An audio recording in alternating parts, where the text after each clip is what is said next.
사도신경으로 신앙고백 하나님께 드리시겠습니다. 나는 전능하신 아버지 하나님, 천지의 창조주를 믿습니다. 나는 그의 유일하신 아들, 우리 주 예수 그리스도를 믿습니다.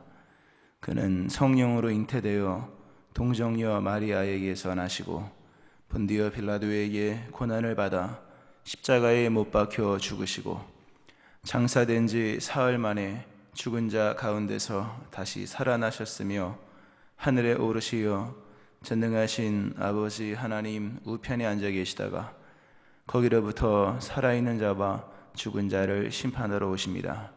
나는 성령을 믿으며 거룩한 공교회와 성도의 교제와 죄를 용서받는 것과 몸의 부활과 영생을 믿습니다. 아멘. 찬송가 387장 찬송 하나님께 드리시겠습니다. 387장입니다.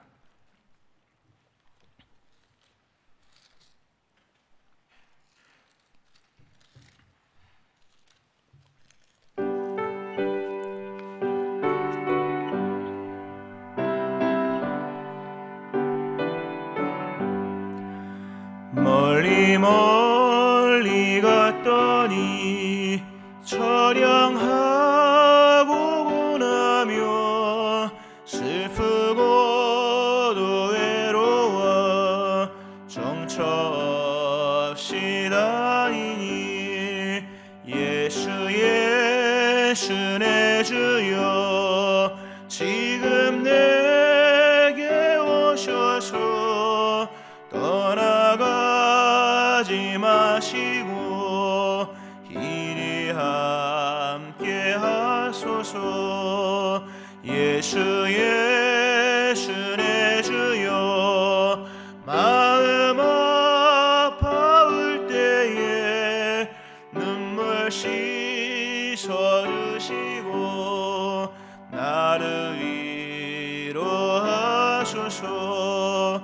예수 예수 내 주여 지금 내게 오셔서 떠나가지 마시고 이리 함께 하소서. 다니다가 쉴 때에 쓸쓸한 곳 만나도 홀로 있게 마시고 주여 보호하소서. 예수 예수 내 주여 지금 내게 오셔서 떠나가지 마시고 이리 함께 하소서. 아멘. 기도하시겠습니다. 하나님 아버지, 하나님의 전에 와서 새벽에 예배하며 주를 부르게 하심을 감사드립니다.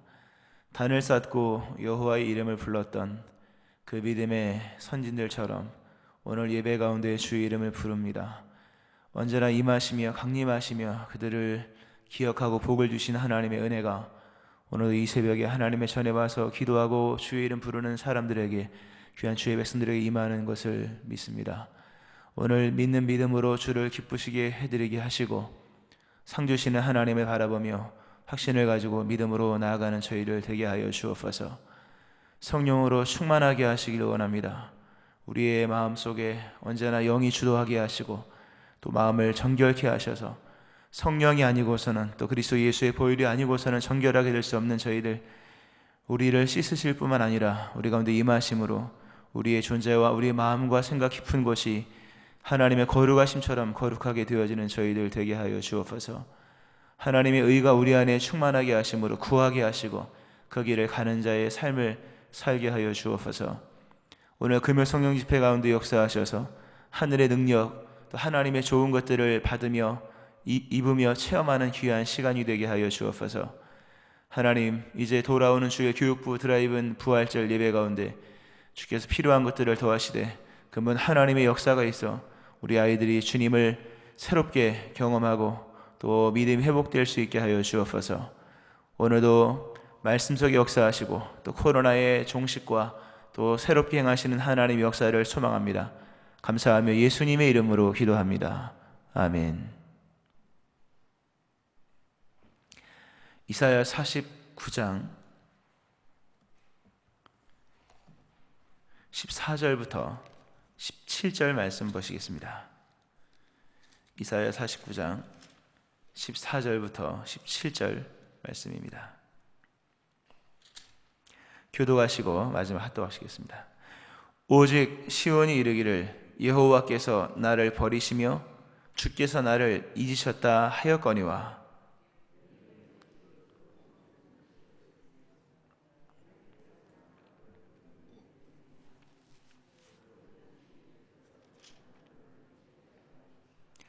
내가 너를 내 손바닥에 새겼고 너의 성벽이 항상 내 앞에 있나니 내 자녀들은 빨리 걸으며 너를 헐며 너를 황폐하게 하던 자들은 너를 떠나가리라. 아멘. 하나님의 크시는 종이 오늘 새벽에 나와서 예배하시는 여러분들이 함께 하시기를 주의 이름으로 축원합니다. 아멘. 예언서입니다. 본문은 이사야서는 예언서이죠. 성경은 예언서가 많습니다. 성경 전체가 예언서죠. 그리스도에 대한 예언과 신약은 증언이고 그 신약의 증언마저도 요한계시로 끝났다는 것이 보여주듯이 마지막 그 지점을 향해 달려가는 예언서입니다.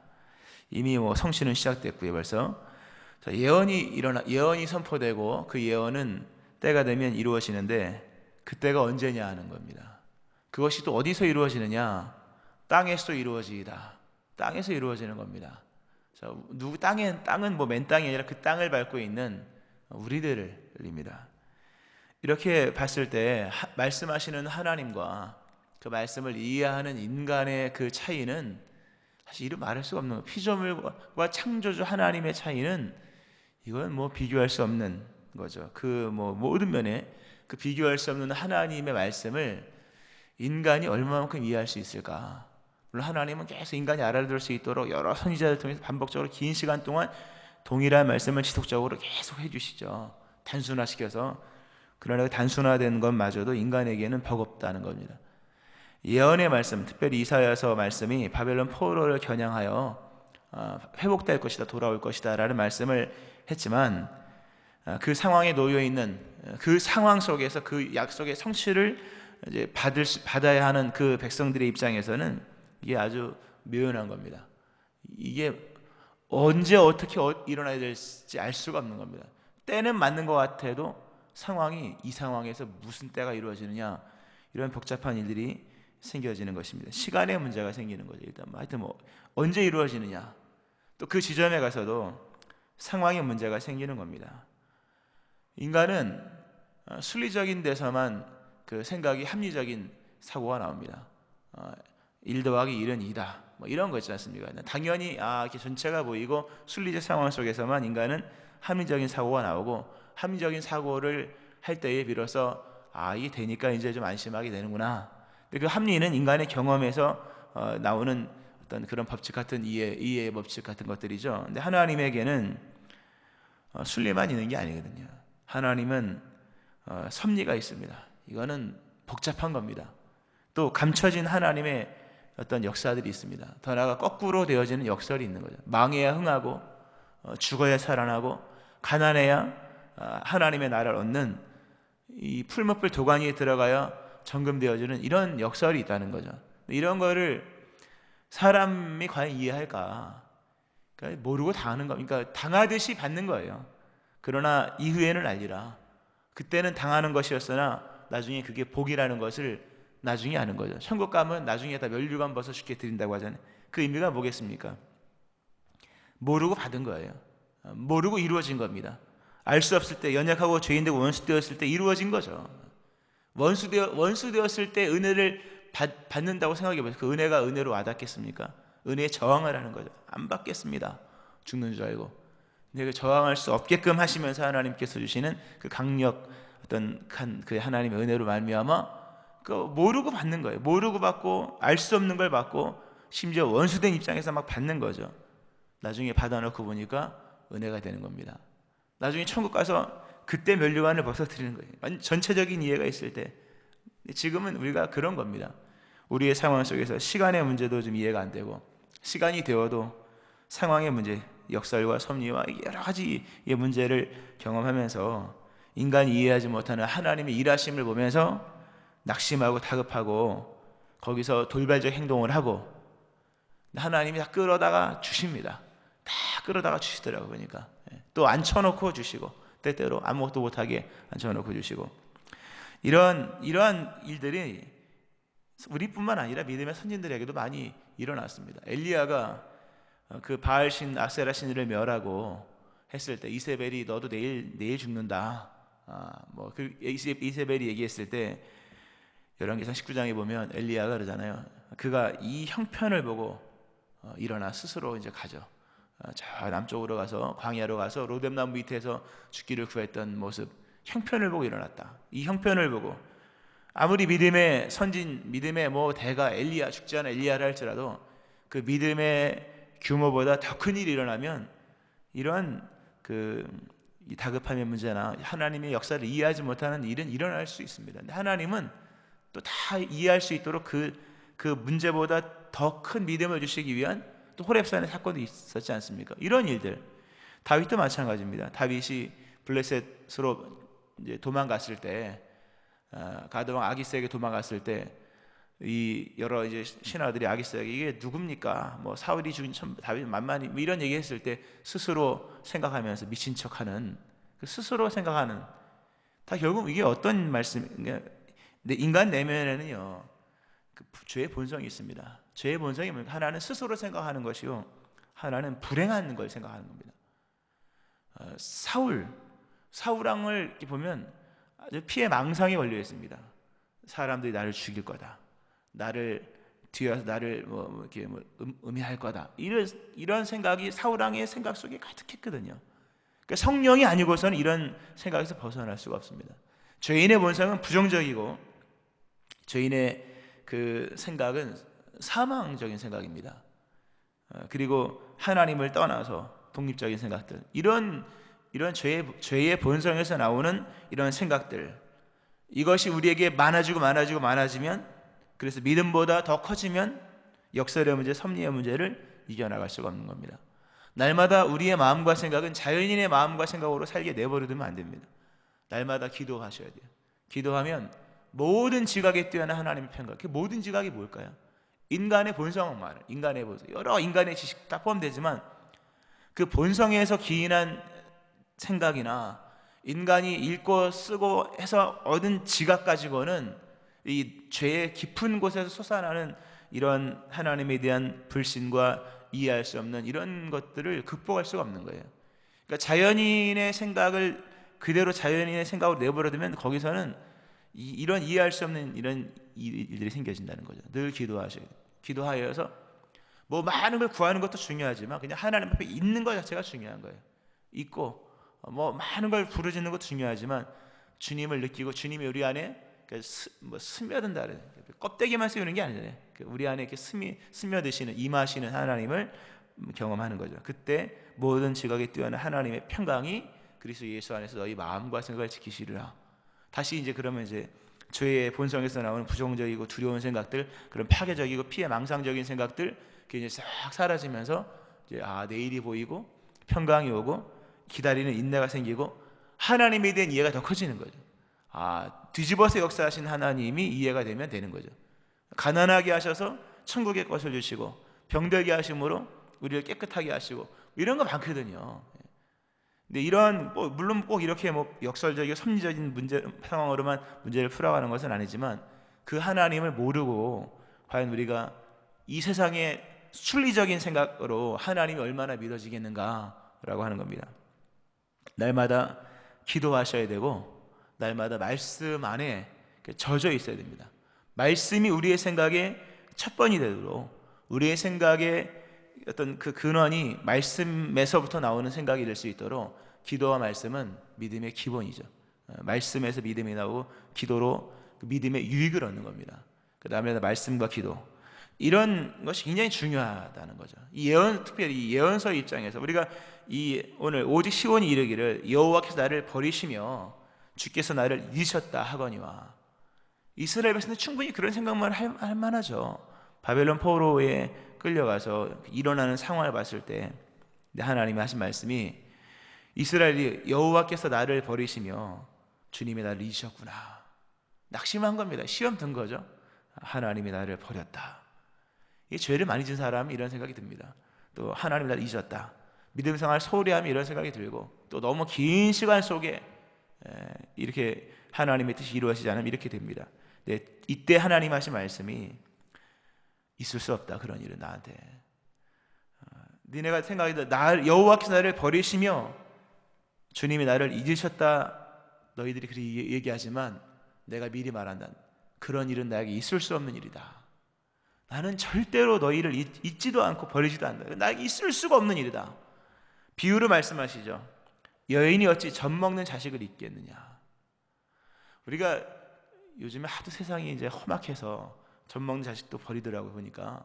근데 일반적인 건 아니죠. 그건 아주 극단의 일인데, 여인이 젖 먹는 자식을 잊겠습니까, 여러분? 장성한 자식도 잊지 않는데, 그렇지 않습니까? 연세 막 90된 그 노모가 막 60이 넘은 아들을 챙기는 장면도 우리가 뭐 종종 보지 않습니까? 하물며 그 젖 먹이는 자식을 잊는 여인이 어디 있겠습니까? 그렇지 않습니까? 이건 본능인 거예요, 이건요. 이건 사랑을 뛰어넘는 본능이잖아요. 뭐 이렇게 표현하면 죄송합니다만, 동물이 그 새끼를 낳아서 그 젖을 먹일 동안에 행하는 행동들, 얼마나 어떤 강합니까? 모성적 본능이거든요. 오늘 하나님이 자신의 사랑을 말씀하시면서 본능적인 얘기를 하는 겁니다. 물론 여인이 젖 먹일 자식을 하는 게 동물적인 본능은 아니지만 더 큰 거죠. 동물적 어떤 육체적 본능, 또 인간적 사랑, 또 이성적인 게 다 포함돼서 젖 먹는 자식을 생각하는 그 여인의 마음은, 이건 세상에서 가장 아름다운 마음이잖아요. 또 반대로 젖을 먹고 있는 아기가 엄마를 믿는 믿음도 세상에서 가장 아름다운 거잖아요. 이거는 뭐 절대적인 사랑이죠. 뭐 알고 사랑합니까? 그냥 사랑하는 거죠. 하나님이 젖 먹이는 이 여인이 자식을 잊을지언정, 그들은 혹시 잊을지라도 나는 너를 잊지 않는다. 이건 있을 수가 없는 일이다. 이건 나의 본성이다. 나의 속성이다. 즉 본성과 속성은 뭡니까? 나잖아요. 그게. 이건 나를 부인하는 일이다. 나는 스스로 있는 자인데 내가 나를 부인하는 행동은 나는 할 수 없다. 하나님의 본성입니다. 사랑은 하나님의 본성이요, 하나님의 속성이요. 사랑을 빼버리면 하나님 아니잖아요. 하나님은 사랑이신데, 이건 하나님이 자신을 걸고 얘기하시는 거예요. 하나님이 자신을 걸고, 내가 너를 향한 나의 사랑은 나의 존재를 증명하는 거다. 나의 나됨은 사랑이고, 그 사랑이 너에게 지금 나타나고 있기에, 내가 너를 사랑하지 않는 것은 내가 나의 존재를 부정하는 것이요, 나의 사랑하지 않는 것은 그런 거, 내가 너를 사랑하는 것은 내가 나의 나됨을, 존재를 증명하는 거예요. 하나님의 자기 존재의 증명은 우리를 사랑하는 거예요. 하나님의 그 사랑이 확증, 하나님은 그 확증된 사랑으로 자신을 증명하는 거거든요. 하나님이 하신 말씀, 나는 너를 버리지 않는다. 하나님 버리지 않습니다. 우리가 앞부분에, 우리가 어저께인가 그저께인가 말씀 봤는데, 워낙 이제 긴 말씀 속에 볼 게 많아서 다는 안 봤습니다. 이게 지금 큰 틀에서만 보고, 이게 하나하나 얼마나, 이게 여호와의 종의 노래가, 지금 우리가 49장을 지금 보고 있는데 1절부터 7절까지 여호와의 종의 노래를 하지 않습니까? 거기에는 그리스도 예수의 그 사역과 그분의 행하신 일에 대한 예언이 쭉 나오거든요. 귀한 게 굉장히 많이 나오는데 뭐 다는 안 봤습니다. 왜냐면 그러려면 뭐나 볼 게 많으니까. 하나님이 예수님을 통해서 그 새 언약을 삼으시는 장면이 8절에 나옵니다. 8절에 우리가 보면 8절이 아니고 보면 나오거든요.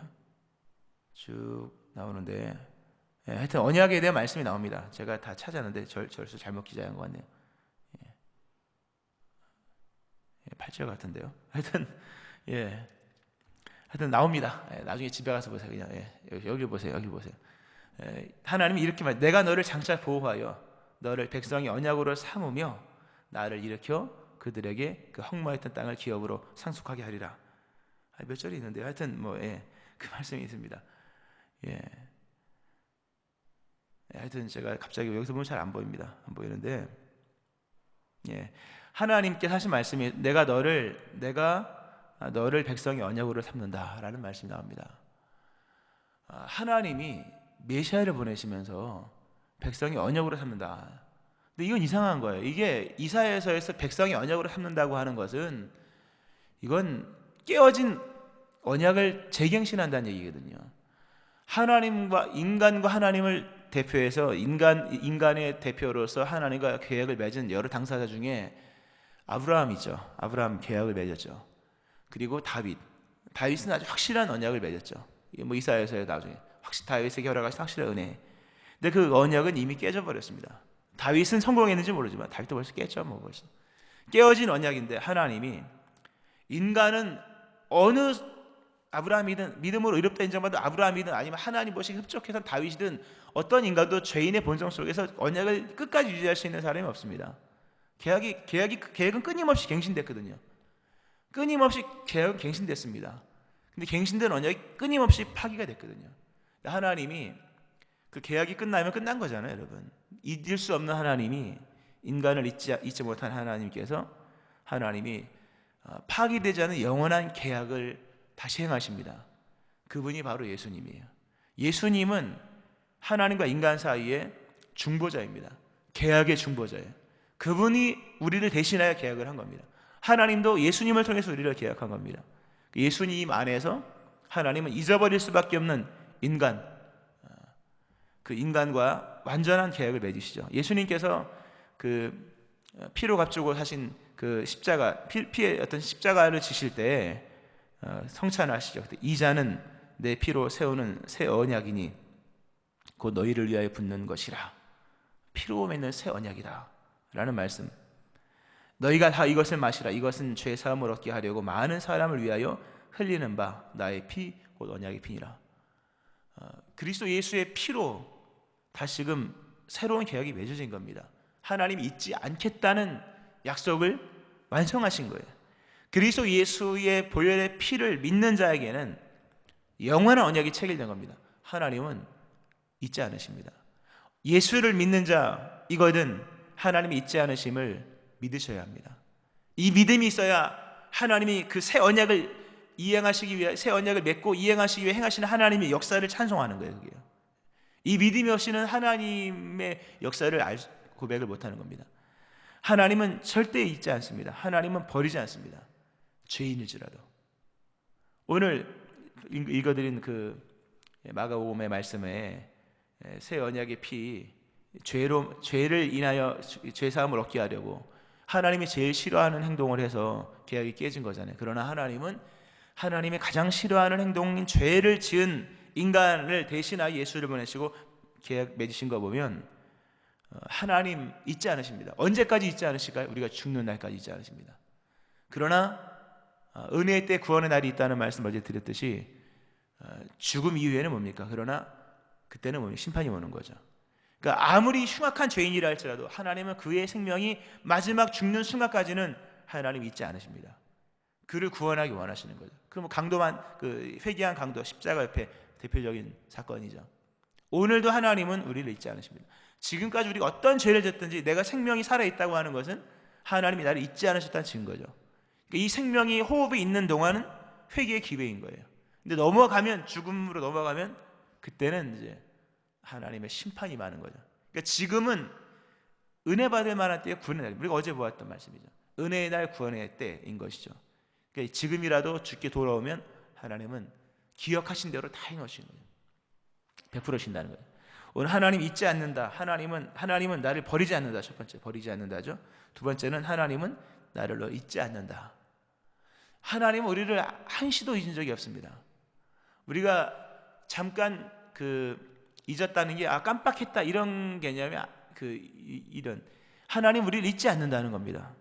하나님은 항상 우리를 생각하십니다. 항상 생각하신다. 우리가 어떤 일을 할 때 보면 그 일에 몰입하다 보면 집 생각을 못 하잖아요.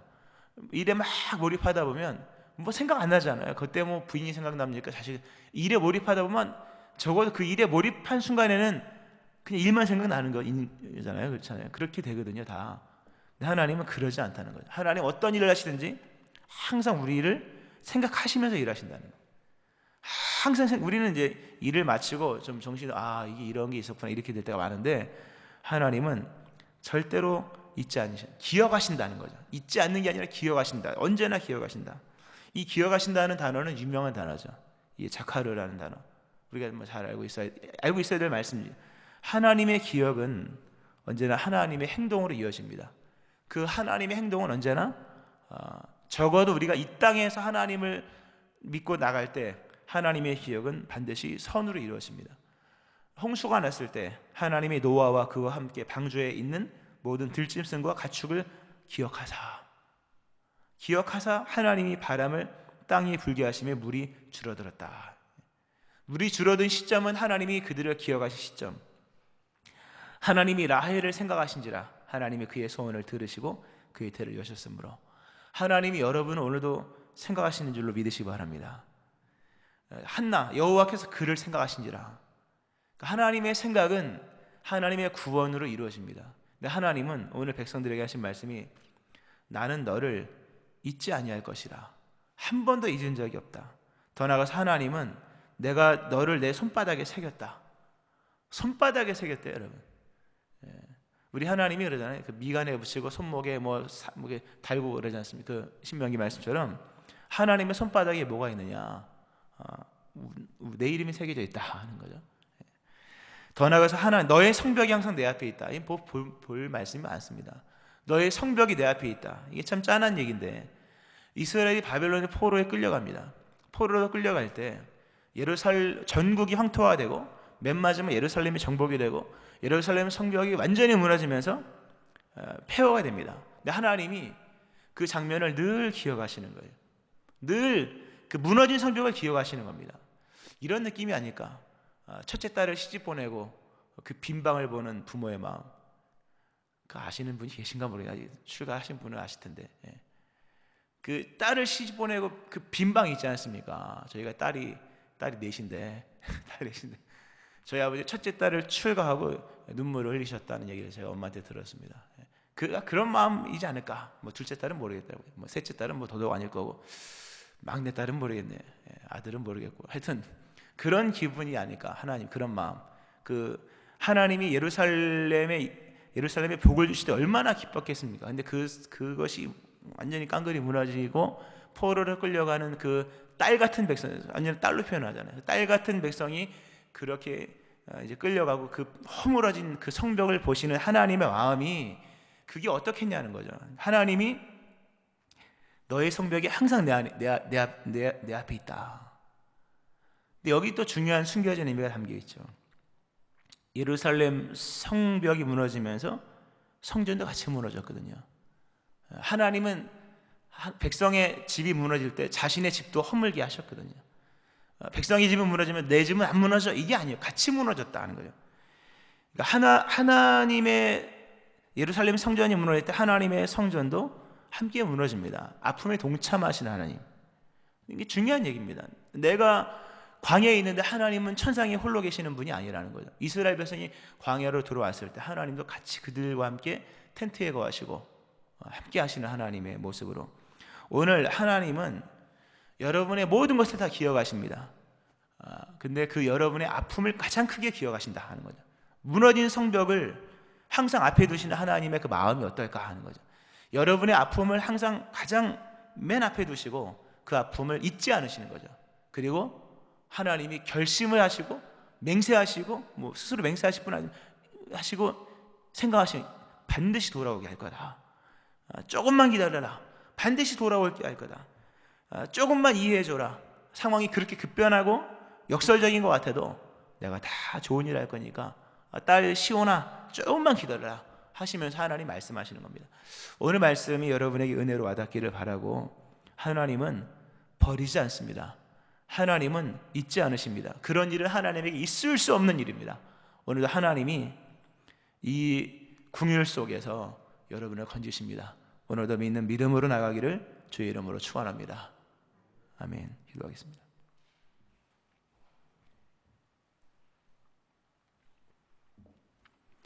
하나님 아버지, 하나님은 버리지 않으시며 하나님은 잊지 않으십니다. 이런 일은 하나님에게 있을 수 없는 일이라 말씀하시는 주님, 하나님을 믿습니다. 비록 시간에 대한 이해가 다르고 우리와 다르고 또 하나님의 일하심이 인간의 순류와는 다른 복잡한 섭리와 역설도 있음을 하나님 말씀하시기에 우리가 이해할 수 없는 일이 있으나 버리지 않고 잊지 않으시겠다 말씀하신 주님의 말씀을 기억하면서 오늘 다시금 소망으로 채워집니다. 다시금 주님을 바라봅니다. 하나님, 오늘 낙심한 영혼들, 좌절한 심령들 오늘 말씀으로 주님 만나게 하시고 오늘 하나님이 행하시는 위대한 역사를 다시금 기대하며 주님을 인내로 바라보고 소망 중에 나아갈 수 있게 하여 주옵소서. 곤고한 자들, 어려운 중에 있는 분들, 하나님 너의 성벽이 내 앞에 있다 말씀하셨는데, 항상 내 앞에 있다 말씀하셨는데 우리 아픔을 가장 큰 하나님의 이제 생각으로 여기시는 주님, 오늘 주님을 부르는 모든 사람들의 간구를 들으시고 오늘 하나님의 크신 위로와 회복이 임하게 하여 주옵소서. 예수님의 이름으로 기도합니다. 아멘. 382장 찬송 하나님께 드리시겠습니다. 382장입니다.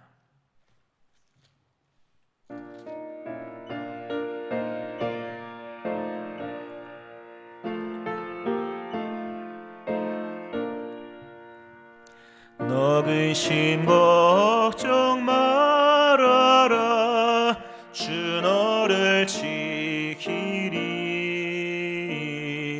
주 날개 밑에 거하라, 주 너를 지키리. 주 너를 지키리. 아무 때나 어디서나 주 너를 지키리. 늘 지켜주시리. 어려워 낙심될 때에 주 너를 지키리. 위험한 일을 당할 때 주 너를 지키리. 주 너를 지키리. 아무 때나 어디서나 주 너를 지키리. 늘 지켜주시리.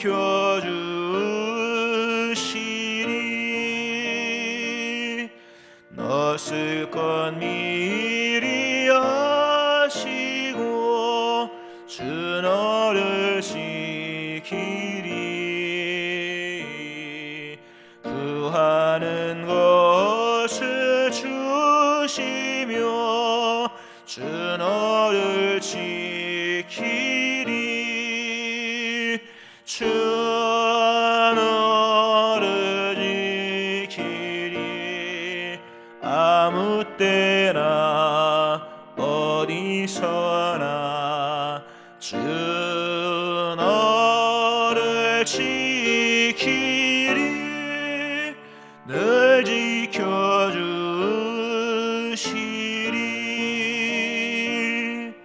어려운 시험 당해도 주 너를 지키리.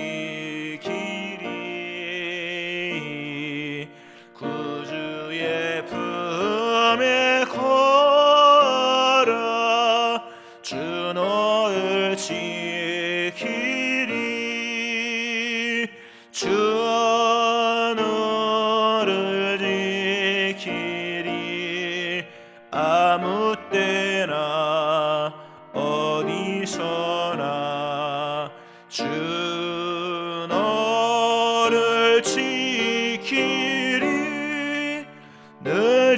지켜주시리.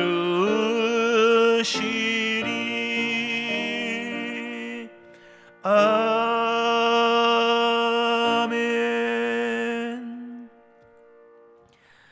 오늘 말씀을 기억하면서 하나님을 생각하시고 하나님 잊지 않으시고 버리지 않으십니다. 힘내서 기도하시고 오늘 금요 성령 집회 가운데 하나님의 기억하심 역사들이 일어나기를, 또 돌아오는 주일 예배와 또 우리 교육부 드라이브인 예배가 잘 드려질 수 있도록, 아이들이 교회 올 때 마음이 확 열릴 수 있도록 여러분 기도해 주시고, 또 말씀 전하는 우리 전수사님들에게 은혜 더하시도록, 또 교회가 날마다 부흥되고 새로워질 수 있도록, 또 코로나의 소멸과 나라의 민족 기억하며 주의 세 번 부르짖고 기도하시겠습니다.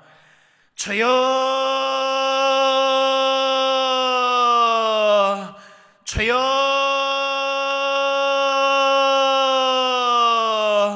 주여.